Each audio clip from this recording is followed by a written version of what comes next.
बिस्मिल्लाहिर्रहमानिर्रहीम। अस्सलाम वालेकुम वरहमतुल्लाहि वबरकातुहू। कैसे हैं आप सब? उम्मीद करता हूँ कि आप सब खैर वाफियत से होंगे। अल्लाह पाक आपके कारोबार माल जान में बरकतें अता फरमाए। मैं हूँ साइम व्लॉगर, आज फिर एक नई वीडियो के साथ आपकी खिदमत में हाजिर हूँ। ये वीडियोस देखने वालों को सबसे पहले तो मैं ये कहूँगा कि मेरी वीडियो देखने से पहले मेरे चैनल को सब्सक्राइब कर लीजिए ताकि और बेल आइकन को भी प्रेस कर दे ताकि मेरी तमाम आने वाली वीडियो की नोटिफिकेशन आपको मिलती रहे। तो दोस्तों आइए हम चलते हैं, अपनी वीडियो का आगाज़ करते हैं। ये एक सबक अमेज कहानी है और इस कहानी से भी हमें बहुत कुछ सीखने को मिलता है, क्योंकि मेरी मोस्टली जितनी भी वीडियोस हैं उसमें एक कहानी है और उसमें एक मोरल है, उसका सबक है हमें और आपको जो सीखना है। तो आइए चलते हैं, हम अपनी वीडियो का आगाज़ करते हैं ज़्यादा टाइम ज़ाया किए बिना। तो वीडियो कुछ इस तरह से है कि एक बादशाह एक ख्वाब देखता है रात में। तो जब वो ख्वाब देखता है तो उसे ख्वाब में वो ये देखता है कि उसके सारे के सारे दांत जो है वो टूट कर गिर गए हैं, टूट गए हैं। तो सुबह जब वो उठता है तो वो अपने मुशीरों से, अपने वजीरों से इस बात का तज़किरा करता है और वो कहता है कि मुझे मुफस्सिर को बुलाया जाए। तो मुशीर जो है, उसके वजीर जो है वो मुसफ़िर को बुला कर लेकर आते हैं।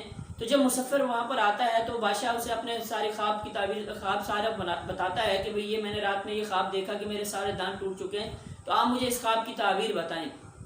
मुफस्सिर ये बात बताता है। मुफस्सिर कहता है कि बादशाह सलामत, इस ख्वाब की ताबीर ये बनती है कि आपके घर वाले तमाम जितने भी आपके घर वाले हैं वो तमाम जो है वो आपकी नज़रों के सामने फौत हो जाएंगे, वफात पा जाएंगे। तो बादशाह सलामत को इस बात पे बहुत गुस्सा आता है। तो बादशाह सलामत जो है उस मुफस्सिर का जो है सर कलम करवा देता है, उसे भी मरवा देता है, उसे कत्ल करवा देता है। तो फिर इसके बाद दोबारा बादशाह सलामत जो है अपने मुशीरों से, अपने वजीरों से फिर दोबारा एक दूसरे मुफस्सिर का तलबगार होता है और उन्हें कहता है कि जाके दूसरे मुसफ़िर का बंदोबस्त करें और उसे बुला कर लाएं। तो उसे जो है मुशीर जो हैं, उसके जो ग़ुलाम हैं, वो फिर जाते हैं, कोई दूसरा मुफस्सिर जो है उसे तलाश करते हैं, उसे बुला कर लेकर आते हैं और बादशाह के हज़ूर पेश करते हैं। जब वो बादशाह के हज़ूर उसे पेश करते हैं तो बादशाह सलामत अपना ख्वाब वही उसे भी बताता है जो उसने पहले वाले को बताया। तो इस मुफस्सिर ने बादशाह सलामत को कहा कि बादशाह सलामत मुबारक हो, इस ख्वाब की तबीर ये बनती है कि आप अपने घर वालों में सबसे लंबी उम्र पाएंगे। तो बादशाह सलामत बहुत खुश होता है और उसे बहुत ज़्यादा इनामात से नवाजता है और बहुत सारे माल और मता उसे देता है और उसे वहाँ से चलता करता है और उसको बहुत सारी दुआएं और बहुत सारा इनाम देकर उसे वहाँ से भेज देता है। तो दोस्तों अब इस कहानी में आप और हम ये बात समझ में आ रही है, दोनों बातों का मतलब तो एक ही है। अगर बादशाह सलामत को उस पहले वाले मुफस्सिर ने ये कहा कि आपके सारा ख़ानदान आपके सामने कत्ल हो जाएगा, मर जाएगा, तो बादशाह सलामत को उस बात पर गुस्सा आया। लेकिन जब दूसरे वाले ने कहा कि आपको मुबारक हो, आप अपने ख़ानदान में सबसे ज़्यादा लंबी उम्र पाएंगे। देखिए बात दोनों तरफ से क्या यही नहीं बनती कि बादशाह सलामत की लंबी ज़िंदगी और बादशाह सलामत का जो ख़ानदान है वो पहले ही उससे वफात पा जाएगा। लेकिन अब बात यहाँ पर समझने की ये है कि देखें, हमेशा हम जो है तस्वीर का एक रुख देखते हैं, अगर हम दूसरा रुख भी देखें तो हमें पता चले। तो बात यह है कि इंसान के लफ्ज़ और बात करने का अंदाज जो है, अंदाज़े गुफ्तगू जो है, उस पर जो है बहुत सारे ऐसे बखेड़े खड़े हो जाते हैं कि आप बात कुछ कर रहे होते हैं लेकिन समझने वाला कुछ और समझता है।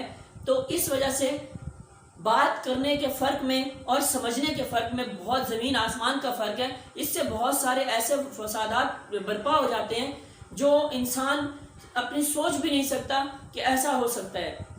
तो लिहाजा कोशिश किया करें कि बात इस तरह से करें कि सामने वाले को बुरी भी ना लगे और उसे बात समझ भी आ जाए। लेकिन अगर बात होगी वही बात, अब बात तो देखें दोनों तरफ से एक ही थी कि बादशाह सलामत की ज़िंदगी लंबी है और उसके बाकी जो मादा इसके रिश्तेदार हैं, जो उसके पूरी फैमिली है, वो पहले उसके सामने वफात पा जाएगी।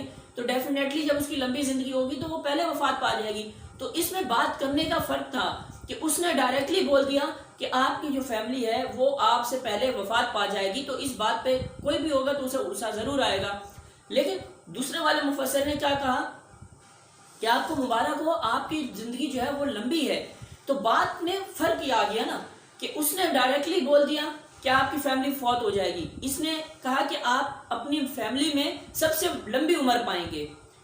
तो बात का पहलू एक ही था लेकिन सिर्फ समझने में फ़र्क था।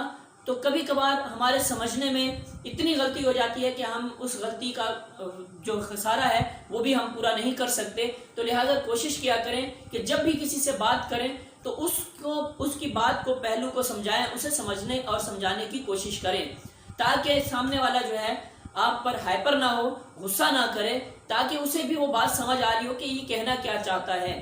تو امید کرتا ہوں کہ آپ کو میری ویڈیو اچھی لگی ہوگی. ویڈیو اچھی لگے لائک کیجئے، سبسکرائب کیجئے، شیئر کیجئے اور مجھے اجازت دیجئے ڈھیر ساری دعاؤں کے ساتھ. اللہ حافظ، اللہ نگہبان.